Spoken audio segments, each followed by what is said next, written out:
The views and opinions expressed in this podcast by the host and or the guest do not necessarily reflect the views of the host and or Paranormal Buzz Radio and or its sponsors. Use of any material produced by Paranormal Buzz Radio without express written consent is prohibited. Paranormal Buzz Radio will not be held responsible for you holding your knees, crying, and rocking in a corner in a puddle of your own urine, or being beheaded by a group of children in a cornfield. In fact, if you come across a group of children in a cornfield, we promise to make fun of you as you run away screaming in terror. Listener discretion is advised. Caution. You are now entering the all-consuming realm of Shay's Paranormal Chat, where the things that are better left unsaid are actually said. Shut up and sit down.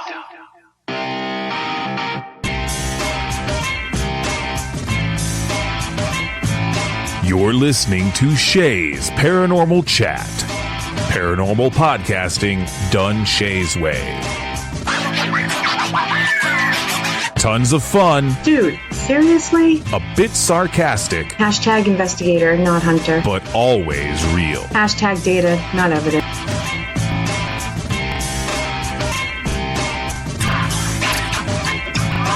Don't get your panties in a twist. Oh my god, really? This is real, raw conversation.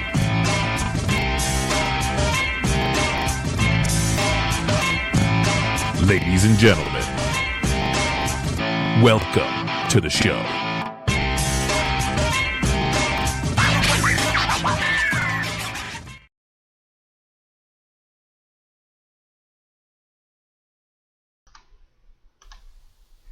Good evening, everybody. TGIF, as always, the best day of the week.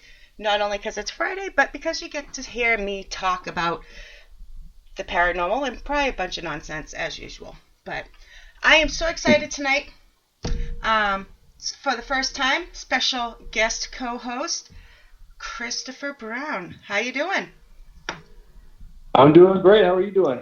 I'm doing good. Thank you for coming back. You were the guest last week, and you survived. You lived through the show, and you came back for the second week in a row. So that's right. I'm very happy to be here, and last week was fun, so this will be fun too. It will be. So tonight we have Ashley Merrill from AJ's Paranormal. How you doing, Ashley? Good. How are you? I'm doing good. I'm glad I finally got you on. Yes, I'm happy to be on. Yeah. When everybody else was on, you weren't on that time, so you get a special spot all by yourself. Spotlight's on Ashley. Yeah. Yep. Gonna give a couple very quick first shout outs to Mama Deb and Matt. They are in the chat. I know Jeff's listening. He has trouble getting into chat, but I know he's listening. What's up, guys? Before I forget, because I went a lot of weeks without having a paranormal investigator on. Last week was the first time, and I forgot till the end. I want to start off with my game, this or that. It started off with like 4 or 5 questions that I asked every single guest. So I just put it into a game form, and I add to it every once in a while. You ready, Ashley? I do that. All you're going to do is I'm going to give you a choice of 2 words. And I always like to say, we do not judge you. There's no right or wrong answer, but silently we are judging. So. Yeah, totally judging. No pressure, though. No pressure. No pressure. Okay. No pressure at all. None. All right, here we go. Investigator or hunter? Both. I like that. Data or evidence? Evidence. Provoking or no way? No way. Residential or commercial? Both. Orb or just dust? What? Orb Or just dust? Depends. Okay. That's kind of a touchy situation because a lot of people actually like mistake orbs for dust. Yep. Or dust for orbs. I know what you meant, yeah. Recorder? I said the same thing. Yeah. I tripped up on. Yeah, you did. Recorder or video?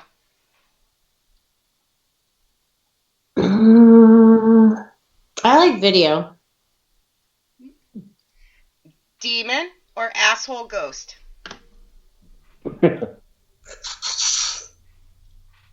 Yeah, there's a lot of asshole ghosts. Yeah. For sure. Yep. See, that wasn't that bad. No. See, I didn't know that the option of saying both was on the table, or I definitely would have chosen that when I played the game last week. There's no right or wrong answer, but I tend to ask every guest those questions when they're investigators, so I figured make it fun. Okay. It is fun. Yeah. And then I get to make fun of the answers, so. And silently judge them. And silently judge it. Matt in chat says, there's no R in data, damn masshole. I guess I didn't say data right. In his defense, it did kind of sound like Gator, but you know. Yeah. Hey. Matt, we're not playing with your balls tonight. It's a dialogue. Yeah.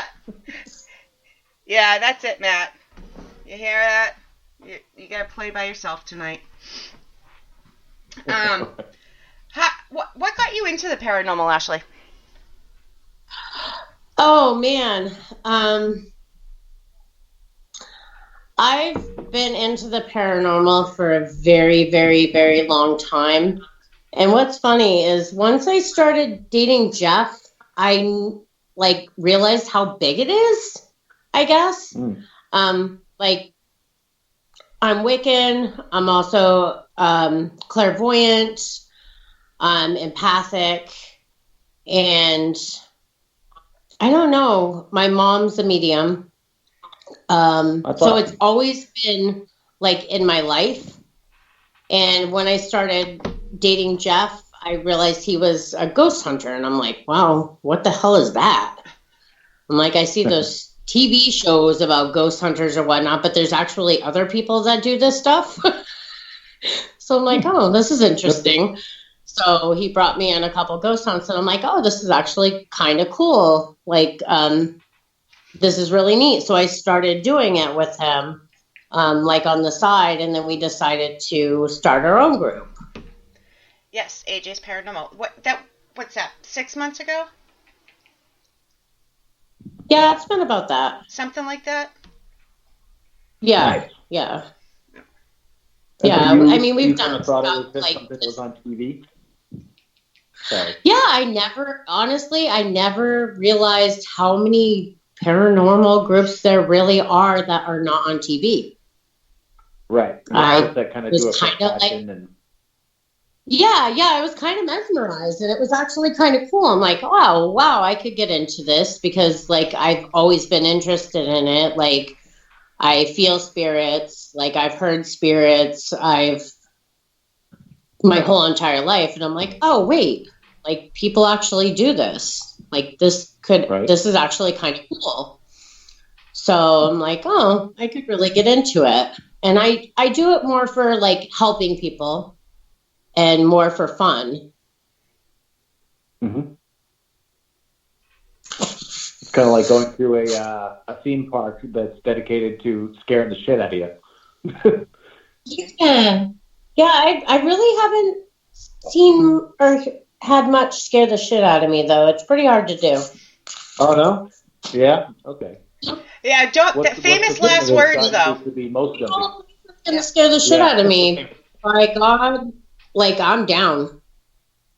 I've had places that make me really uncomfortable, yes. I've been to some places that do make me very uncomfortable because of bad entities or whatnot, but nothing has really scared the crap out of me yet. We have a question in chat which kind of ties in, so I'm going to interrupt. Darren asked, what is your biggest paranormal fear? But reword that. I'm kind of confused. Let me see. Let me make sure I'm asking. What do you fear most in the paranormal? What do I fear? Yes. You got to get over my accent, I know. I don't really fear anything paranormal.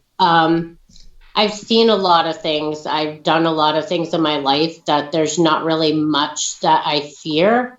I do a lot of things for protection before I even go into anything.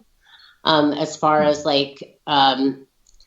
before I even go on any investigations. So I don't really fear anything. I mean, I've seen some of the stuff I've seen in my life, would probably terrify a lot of people. So there's not much that I fear.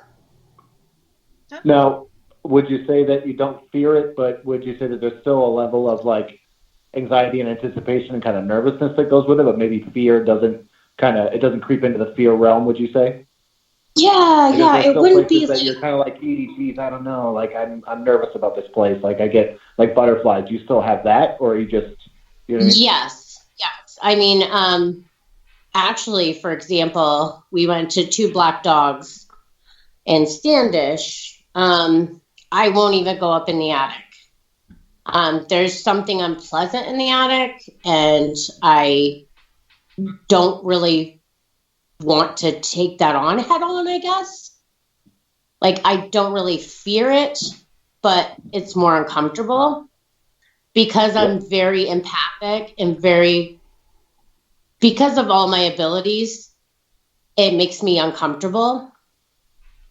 Mm-hmm. I guess, if that makes any sense. It does. But as far as fear, Absolutely. I'm afraid of everything. I fear a bear chasing me in the woods. Oh, see, me too. That's it. I mean, that's what I consider fear. I know I am going to be killed by a warthog on one of these investigations. A warthog? Yep, you heard me right. I just know it. That's why warthog. I don't know. It came out one time on an investigation. I was like, that sounds like a wild boar.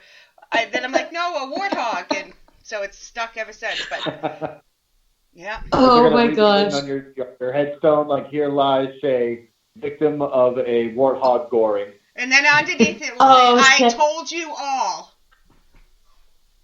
Shay, I hope I'm on that investigation with you. I'm afraid of animals. Oh my God. That's my thing. I'm afraid of animals. You watch. It's going to be the spirit of a warthog, and it's going to kill you, Shay, and then Ashley, you're going to be with her. And that's going to be the fucking one time you're feared about the spirit world. Yep. Shay, we need to go home. Oh, yep. Yeah. My sister was like, "Shit, there's no warthogs around here." And I'm like, but let me tell you, if there is one, it will find me. Well, it's like I have an irrational fear of sloths. It's the same thing. Flies? Sloths. I have an irrational fear of them. Yeah, I'm allergic to them. It's an animal that I'm allergic. Yeah, I want nothing to do with it. Yeah. I don't think there's such thing, and I'm being serious, as an irrational fear. You can't help what you're afraid of.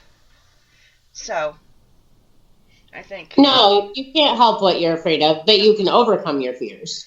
Sometimes. I can't overcome my fear of warthogs, so. We need to go to a zoo.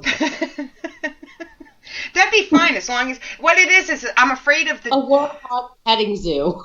This is the God's honest truth. The warthog thing's kind of a joke, but I'm a paranormal investigator, yes, but I'm afraid of the dark, and I'm afraid of the woods, deeply afraid of these two things.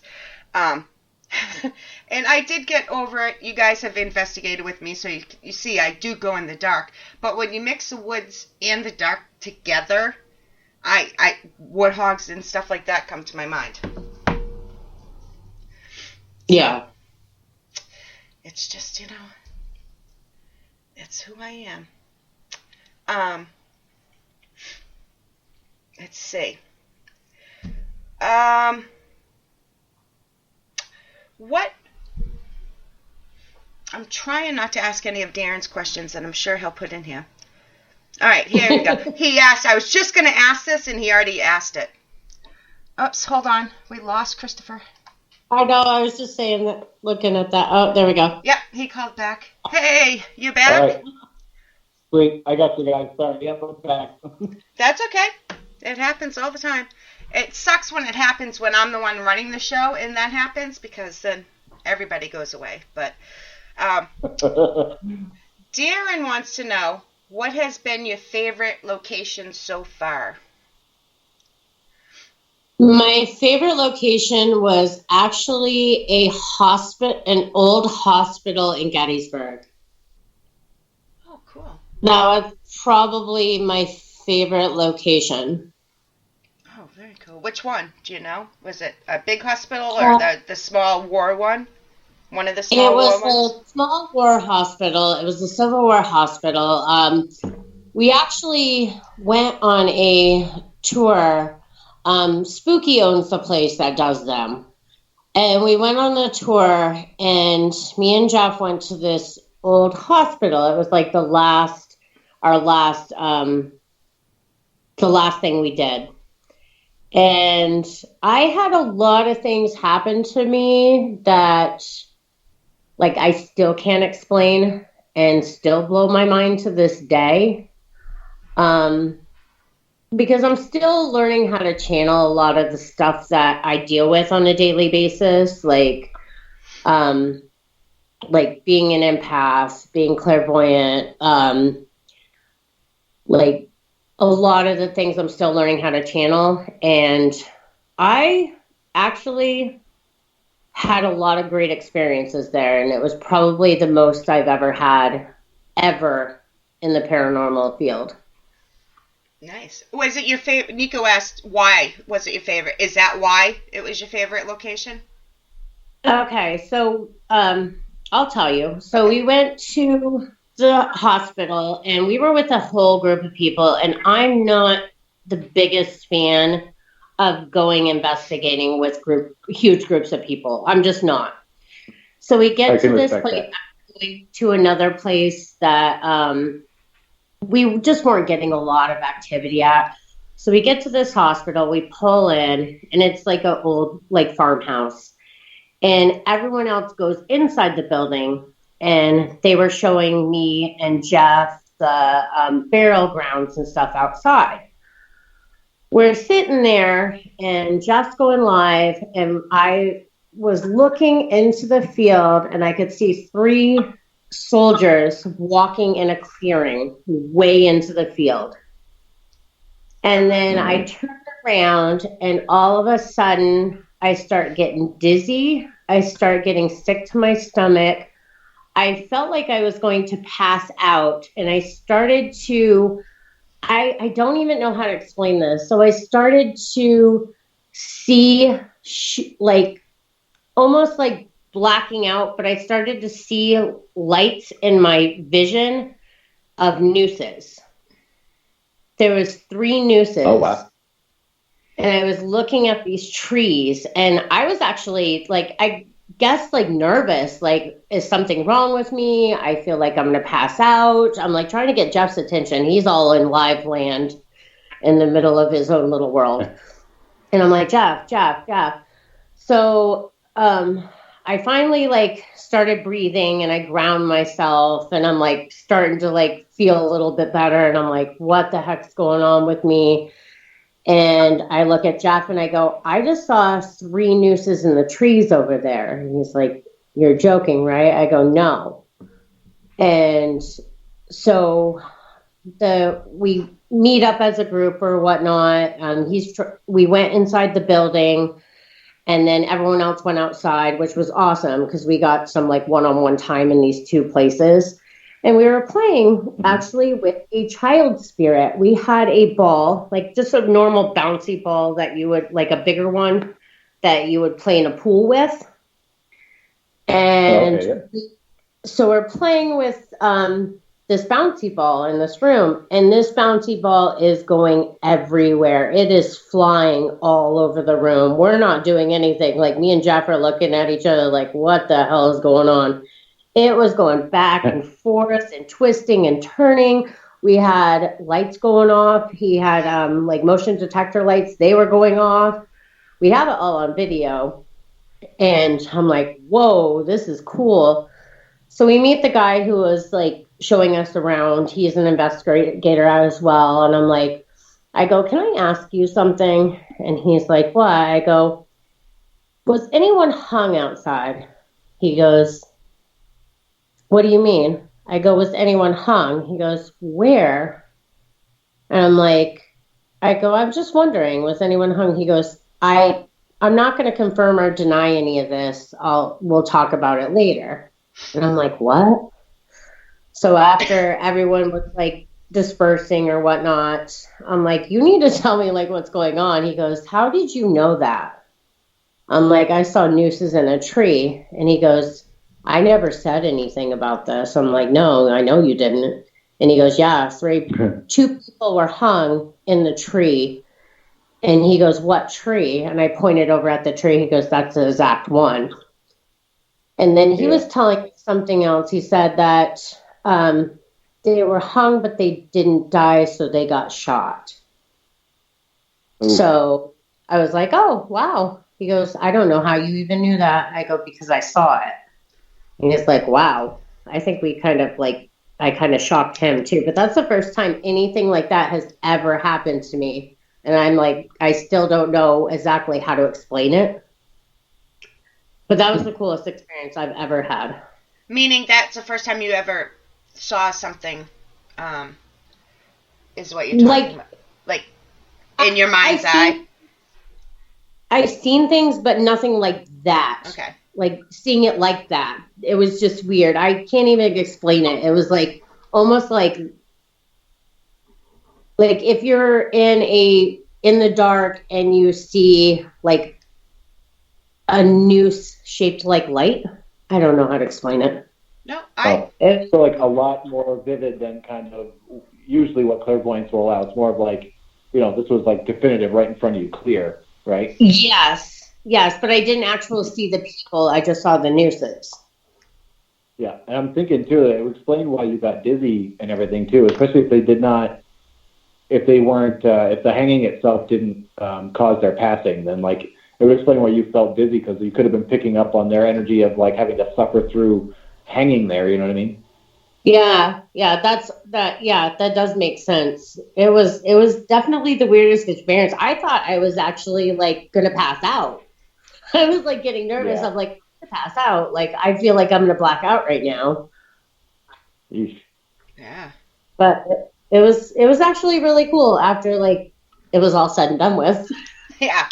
Yeah. Once the feeling of blacking out kind of subsided. Exactly. Excuse me, sorry. Nico in chat. So I'm trying to keep up with chat. I still don't have my glasses, and I have Kelly usually helps me read them, so I'm doing the best I can. So I'm going to ask the questions as they come up so I don't lose them. What are your personal goals in the paranormal? Why do you do what you do? This is from Nico.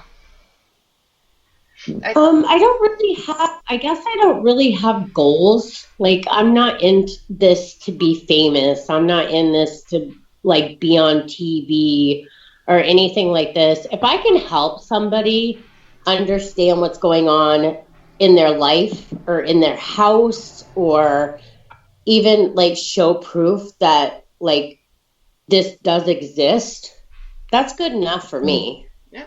Like, there's a lot of people who have like restless spirits in their house that make them uncomfortable.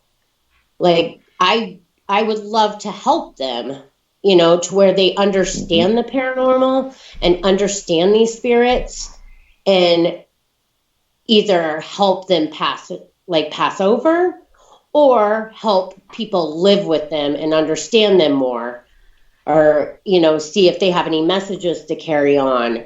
anything like that. I just like doing stuff like that. And I like to go explore new places. I love history. I'm a huge history buff. Yeah. So like anywhere where there's amazing history, amazing architecture, anything like that, just to, understand history and speak to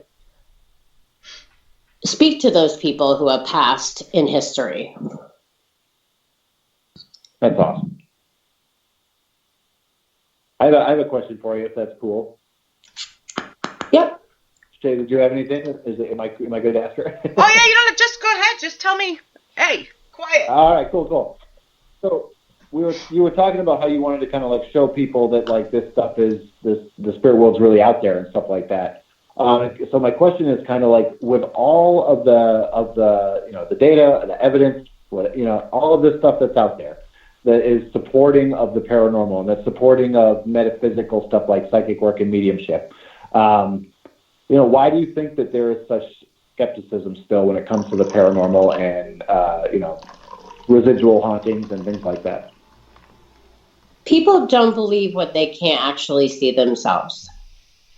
I mean, that's with anything. That's with the paranormal. That's with religion. That's with Bigfoot. That's with anything. People just don't believe what they can't physically see themselves, or they can't physically feel themselves. They need evidence. They need, some people just don't even know how to deal with it. Or denial. Denial is another big thing. Yeah, it's not just a river in Africa. No. Those are bad. Brian and Nico say they love that question. Great question.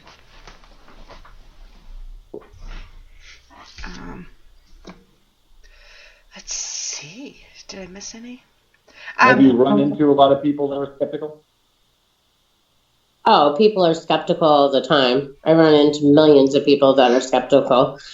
Actually, this kid that works for me last night was actually kind of funny. Because he goes, I don't believe in ghosts. And I'm like, oh, really? I go, but I mean, that's your choice.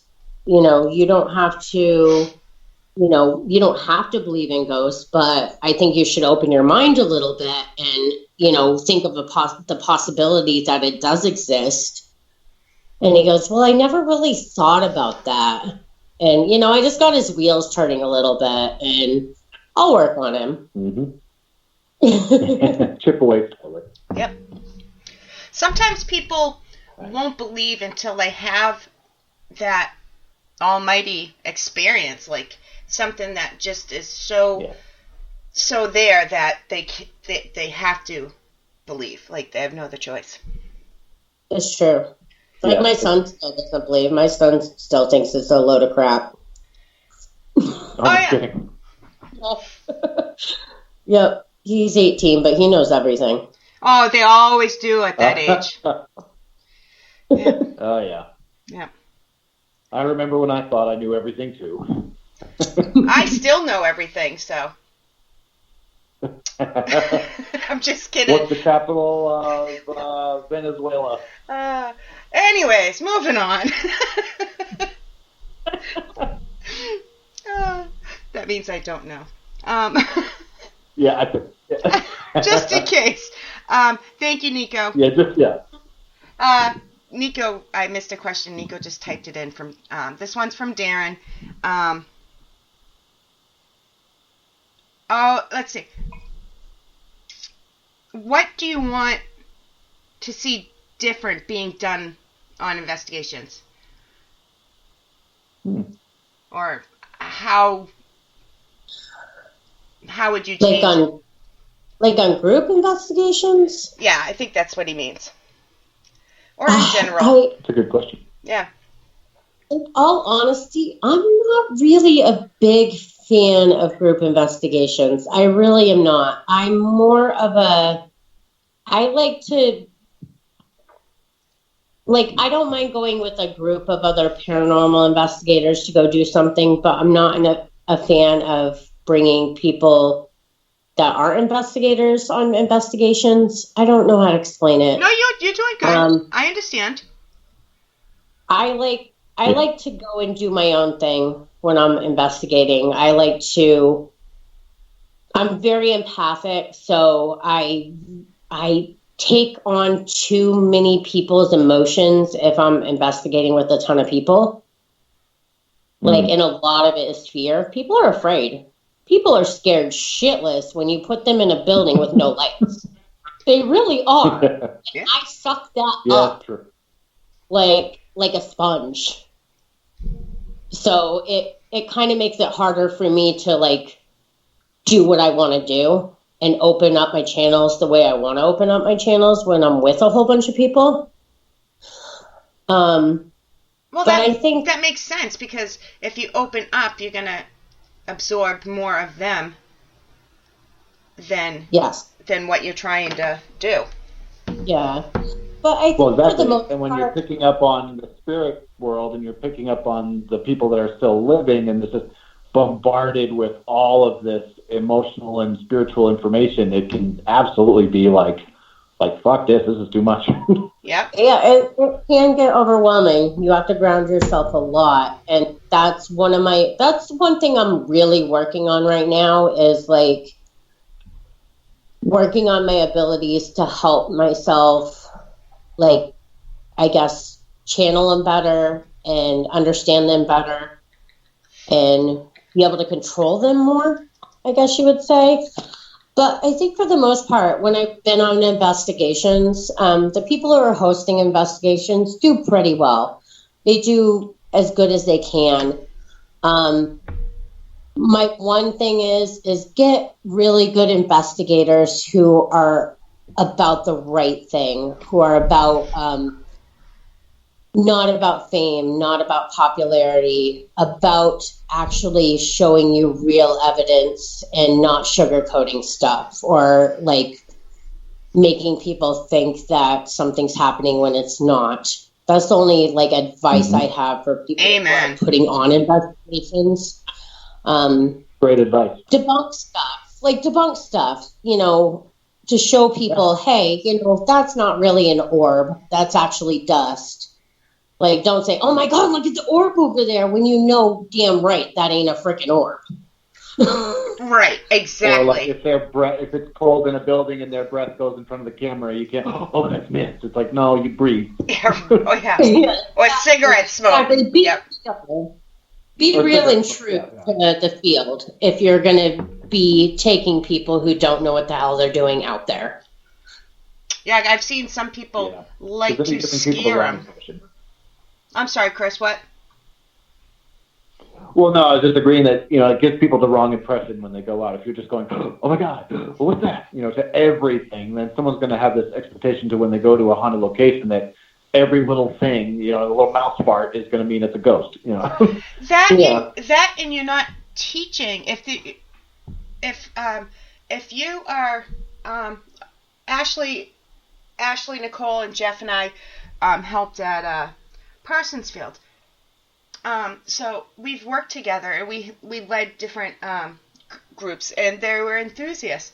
And if you're not teaching them the right, I don't want to say the right way, but if you're not educating them on real, fake, this is why this is doing it. If you're just there to scare them and to make money and scare them so they come back and you can make more money, that's not the right reason. When you're teaching people, you need to educate them, and it's good and bad. I mean, it's not always easy. It's hard to look somebody in the face and be like, hey, that wasn't paranormal, you know? But you have to. What was it? Yep. Sorry. Matt's being funny in chat. He said, how dare you? That orb is my granny. Thank you, Nico. I can see the failed perm. I know it's her.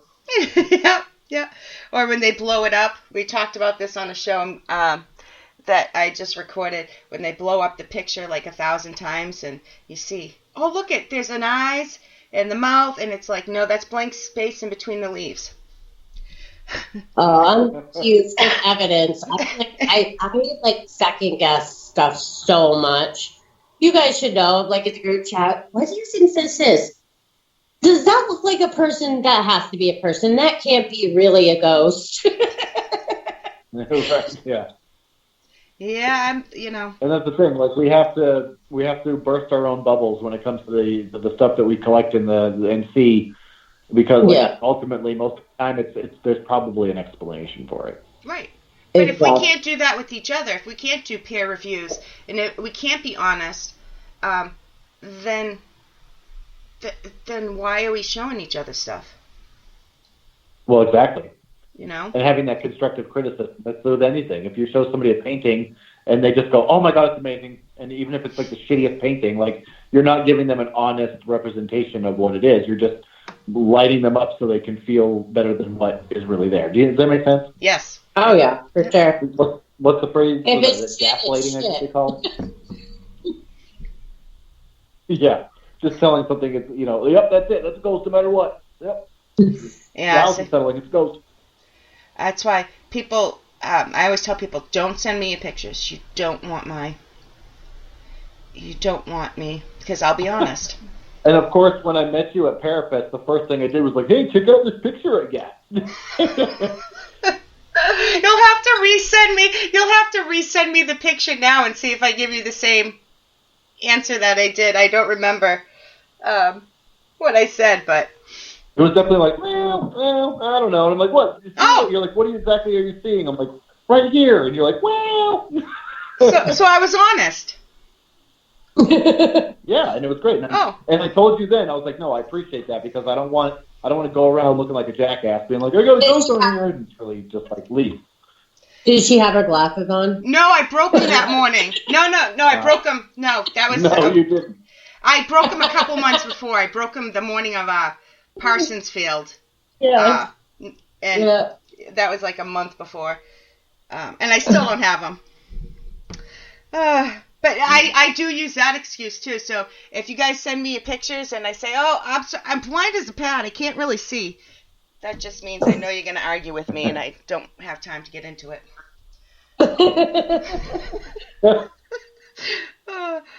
Nico sent me another question from Darren. Thank you, Nico, very much for rewriting those for me. I lost it. It was about channeling, I think. That is interesting. I was curious. How would you define that, Ashley? Like when you say channeling and opening up, like what is that process like for you, if you don't mind? Right now it's a nightmare from hell, to be honest. With COVID going on and working with the public, oh my gosh, I feel like I'm bipolar. Fair enough. It's so bad right now. It's so bad. I'll come home and I feel like I just went on a roller coaster ride all day today. Right. I'm still working on it. That's my thing. I'm still working on it. More now than ever. I'm trying to figure out how to shut it off when I want it to shut off. I channel energy all the time without even recognizing it. And sometimes I'll feel people's energies, and I don't want to sound crazy, be like, oh, are you okay? Because I'm go up to somebody, I'll feel somebody really deep sorrow, and it's I want to ask them if they're okay or if they need somebody to talk to, but then they're going to be like, who the hell are you? Yeah, right. I could just picture you walking up to somebody in Market Basket. Excuse me, ma'am. Are you okay? Yeah. I just want you to know. Do you need a hug? Somebody who has deep sadness, or somebody who's or I'll be like, oh wait, that might happen, because I'm very clairvoyant, so I'll be like, oh crap, that something's gonna happen to this person coming up. And how do you warn somebody that something's gonna happen to them? you don't know what it is, but you know something's going to happen to them. How do you warn somebody? But here's another question. Should you warn them? I don't. See, that's a great question. I warn Jeff all the time, and he's just now starting to realize, oh, wait, maybe I should start listening to you. See, this is totally just my opinion, but like, if telling Jeff, like, hey, don't do this, or your loved ones that know that you have this ability and this gift to pick up on stuff, I think that is good. And again, this is just my opinion, but like you said, like, how do you go up to somebody in a grocery store and be like, look, don't eat that fucking burger because that's going to be the one that's going to put you into cardiac arrest. You know what I mean? Like, and then if you do say that, is that fucking with their free will? Or exactly. You know what I mean? Yeah, that's what I mean. That's actually a good way to put it because it happens all the time. Like, all the time. I'll be like, I don't know. I'll be somewhere and I'll be like, if that person does that, that's not going to end well for them. And I just don't even want to stick around long enough to watch it happen. So here's a question for both of you. This is from Nico. I'm going to ask Nico's question, and I'm going to add a little bit to it. Nico wants to know, if you warn them, will it change the outcome of things? So, and if it does, here's my part of it. If you do think it will change events, if you warn somebody, do you think it's going to come back around at them anyways down the road? How do you think that works? Go ahead, Chris. You go first. Awesome question. You can go first, Chris. All right. Okay. Let's see. So that's a very interesting question because, like, if you do tell them, right, then you're running the risk of, like you said, is that messing with their free will? And if you say that and then it doesn't happen, what if it was supposed to happen? But then you have the argument of, like, well, if you are feeling it and you know it's going to happen, then why wouldn't you give that information? And maybe there's a divine or a higher source of a reason for you to say, hey, look, like, I just need you to, like, hold the fuck on for a minute. Don't go over there for 5 minutes because if you do, you're going to get squashed. So it's like a really weird thing. Like, it's a hard balance of wondering whether you are messing with their free will and would that change the consequences of their life? Or, like you said, Shay, would it come around back anyway? I think it very well could, because if that's just meant to happen, it's meant to happen. Oh, but like maybe Final by you Destination. That event, those movies. kind of, and maybe the universe is just kind of like, all right, well, that was our opportunity that didn't happen. We're going to wait and we're going to make it manifest in a different way. It's a weird thing. So that's kind of my stance on it. I think it could absolutely do either of those things, but I guess that's where I stand on it. Yeah, I like that. How about you, Rich? I think it would depend on the situation, but I think, like, people like me and Chris that were given this gift, I think we were given it for a reason. If we weren't, if we were given this gift and told we weren't supposed to help in some sort of way, then why would we have it? Yep. That's kind of like how I feel. So, like, I feel like it's a tool to help people, but it also can be a tool of destruction as well. I mean, I'm not going to go up to the lady at the bar and say, hey, lady, your husband's cheating on you, because it could bring a whole bunch more repercussions than I would want to deal with. But I think we're here to give people the tools to help them figure out stuff on their own, I guess. Yeah. Like hints and tools. But I don't know if you believe in spirit guides and stuff as well. So I believe that we're here to give them the tools to help themselves. I know I've told Jeff not to do stuff and this is what's going to happen, and he doesn't listen to a damn word I say, and it usually always happens. But when he does, it doesn't happen, and I haven't seen it come back on him again with the one time he does listen to me. So I don't know. Nice. I like You know, and I both the think a good way to chances. navigate it. Yep. You know, I think a good way to navigate that too, especially for strangers. I mean, with our, like I said, with people that we care about and that we live with, it's a little different because they're more open and secure about what we do and they trust our abilities and stuff like that. But I think a way to navigate it for like in a public setting like that for somebody that you've never met or a stranger would be maybe like going up to them and be like, look, I don't know what your thoughts are on this. I don't know what your feelings are, but I have these abilities. I'm picking up something about you. Would you be open to me giving you that information? And if they're like, what the fuck, get away from me, then you have your answer that way. Or if they say like, you know what, sure, what do you got to say?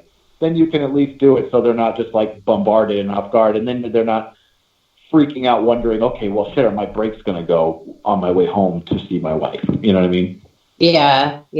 I don't want to freak people out. And I think that's my issue. Like, when I get it's hard in public, I'm like, oh, if I see something, I'm gonna probably freak this person out, and they're gonna lose their crap on me, and then they're gonna try to hunt me down when it does happen. Yeah, you put this out there. Yeah, it's hard. It is. But this question, we could sit here and talk about this one question for an hour. Just this one question, because one answer leads you to another question, or leads you to another answer, then to another question. It goes round and round. Yep. Yeah, it's awesome. Yeah, I like that question. All right, we have a couple more questions from Darren. Oh, this is back on the channeling. And what are the dangers of channeling? Are there any?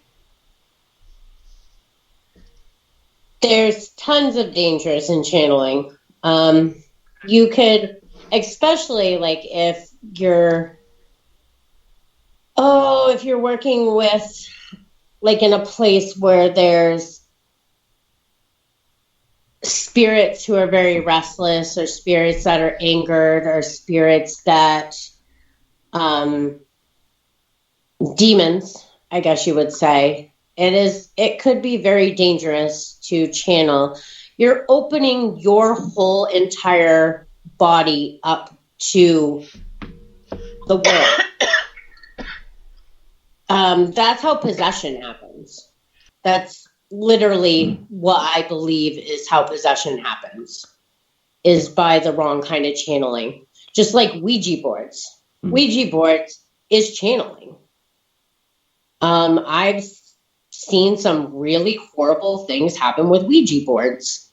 So yes, channeling can be bad if you do not do it right, in my opinion. Yeah, absolutely. Another one from Darren. Yeah, I definitely agree with you on that. Yeah. I don't know because I don't channel, but it made sense to me. Definitely protecting yourself in extreme ways is important. Yes. And you probably shouldn't do it until you learn how to protect yourself, correct? Oh, yeah. I've done some stupid crap. But you could also say every toddler falls on their face at least a few times before they learn to run. You know? More than a when I was younger, and wait, I can do this shit? Oh yeah, I got this. Oh no. Yeah. Oh, you think you're a witch? Oh yeah, you try this. It's gonna come back on you threefold. Right. That's not no joke. What's that saying? That'll learn you. I heard that on a TV show. Yeah, that'll learn you. Yeah. Did I sound like a redneck? I was trying. That'll learn you. You sounded like a genuine Mainer. I loved it. I loved I forget what it was, but that'll learn you. Sorry. That's great. All right, Darren wants to know. I like this question too. Do you think spirits can read our minds?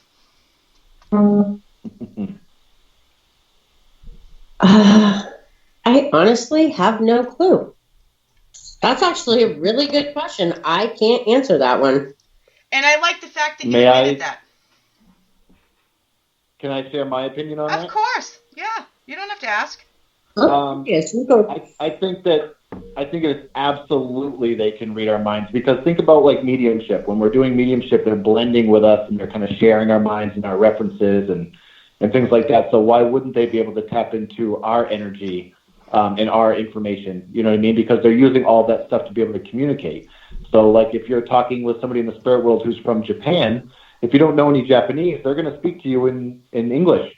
And they're going to describe things to you that you know about. If you don't know about a certain custom or tradition, it's going to be difficult for them to find those reference points in your mind to be like, hey, this is what I need you to say. You know, they're going to try to use what they can to make it seem as close as possible. But if you don't know it, then they can't access it. So I think, in my personal opinion, they can absolutely read our minds, because that's what allows them to blend with us and communicate. I never thought of that. Do you think it's for everybody? Or just mediums? I think everybody, you know, I mean, like, I truly think, you know, there's some school of thought that say not everybody's a psychic and everybody's a medium or whatever like that. I think it's everybody's God-given right to be psychic and be a medium. You know, if you went up to somebody and they were like, oh, you know, I talked to my grandmother who's in the spirit world the other day, and you were like, are you a medium? And they were like, no. And you said, well, no, you didn't. Like, how fucking rude is that? Like, is that really, were they really not talking to their grandmother because they were not, quote unquote, a medium? No, they were absolutely connected to her. They love her. They share that moment with her, you know? I think everyone has the ability to be psychic and be a medium and actually be empathic. It's all about training and learning how to find that deep down inside you. I think absolutely everyone could do it, but I think people put so many blocks, and it's all about finding your spirit, finding how to be spiritual and not put those blocks up. And a lot of people put so many blocks up that they're never going to be able to unless they break down those blocks. I gotcha. That's true. Yeah. All right. We have about 8 minutes left of the show. So we have one more question from Darren. On an investigation, have you ever tried to do a tarot card reading for spirit to see what happens while running a recorder? I don't even know if you do tarot. Cool. Do either of you do tarot? I do, but I've never do more personal. Personal, not. If someone asks, I'll do it. But yeah, usually I just do it, kind of read the cards for myself. Yeah. Okay. Yeah, I mean, I read cards for myself. I read cards for friends or family members. I actually did my first reading for somebody the other day, which was way out of my norm. But and it actually came out really good. But as far as like on investigations, I've never even thought about that. I never did either. I've seen other teams do it, or maybe one or two other teams do it. But and I always thought it was kind of fascinating. But no, I've never tried it myself. Well, if either of you guys ever do, you'll have to make a video and make sure you let me know so I can just see one way or the other. Absolutely. Maybe that's going to have to be on our bucket list. Yeah. Oh yeah. Before, do you have a bucket list, Ashley? Like, what's one place, if you could go anywhere to investigate, where would it be? Anywhere? Anywhere. Oh, I'd go to Europe in a heartbeat. Really? Send me to some castles. Hell yeah. I actually love to go to the catacombs. If anything, I would love to go to the catacombs. Oh, yeah. Paris? Yeah. Yeah. Oh, that'd be cool. That would be, yeah. All right. All right. This is really the last question. This is a running question, and we've had some crazy answers.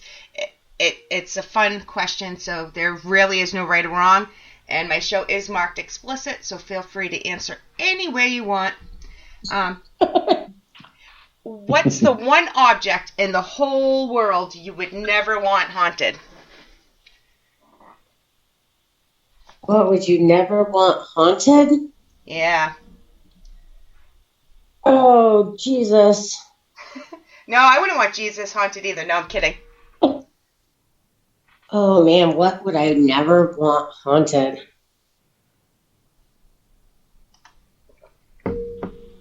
I don't even know. We've gotten on the network, we've gotten some strange ones.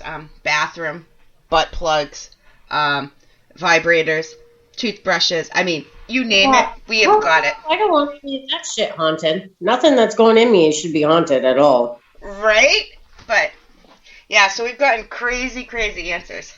I don't want my dog haunted. That would be scary. My dog's on crack.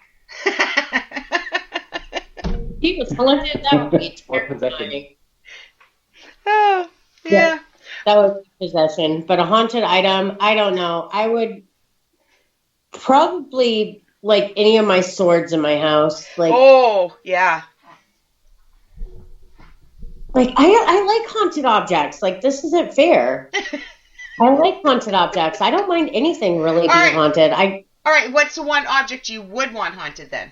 How about that? Is that easier? That I would? Yeah. There's so many haunted things. Probably a piece of my grandmother's old jewelry would be really cool if it was haunted. Oh, there we go. That's pretty cool. That's a good answer. So before we go, I just want to remind everybody that tomorrow is the beginning of the 36-hour charity live stream event for ALS from Paranormal Encounters on YouTube. It starts at 9 a.m. and it's 36 hours long. I am on at 12 noon Eastern. Rebecca, my co-host, or I'm her co-host, whatever, for Exploring the Unknown. She's on right after me at 1. Great lineup. I can't get to them all, but Chris, I'm reading the thing and it said Christopher, is actually on there too. So you guys have to make sure you check it out. He's pre-recorded between 4 a.m. and 9 a.m. Sunday morning. Is that correct? Somewhere in there? I think we lost him again. Oh. Says he's here. Oh. Okay. Anyway, I believe he said he was 4 a.m. to... Yeah. I remember it was 4 or something. Yeah, I think he said 4 a.m. to 9 a.m. on Sunday, so... we did lose him. He just messaged me.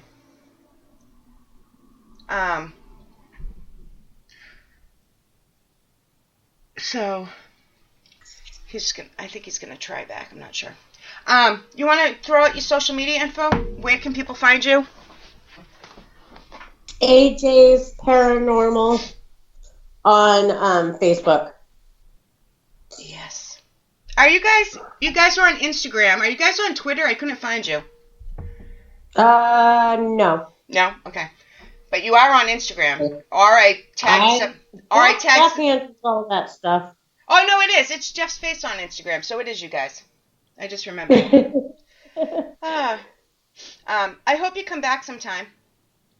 Oh, I would love that. Yeah, see? It wasn't that bad. Told you I'd be nice. It was not bad. It was like ripping off a Band-Aid. We're good. See? All right. Guys, thank you, everybody, for listening. Thank you. Next week we have Missy and Richie from Paranormal 5. I believe that's it. Yeah. Sorry, I'm trying to read the chat. I didn't give everybody shout-outs tonight because I can't read it, guys. That's why I usually have Kelly read it. I have trouble with my glasses on, never mind without. But I know Nico was in there, Darren, Mom, Matt's in there, Brian was in there. I have the Beholders in there. And I think I'm missing somebody or a few people, but thank you for listening. I really, really appreciate it. Ashley, thank you for being on. And thank you for having me. Yep, hold on one second while I finish up, and I'll be right with you. So, guys, tune in to the live charity event tomorrow. Like I said, me and Rebecca will be on 12 Eastern, 1 Eastern. And check out the lineup. I shared a bunch of them, so you can check out who's on when. Trim to list. And I will be back next Friday. And Kelly is also back next Friday. So we will see you then. Good night, guys.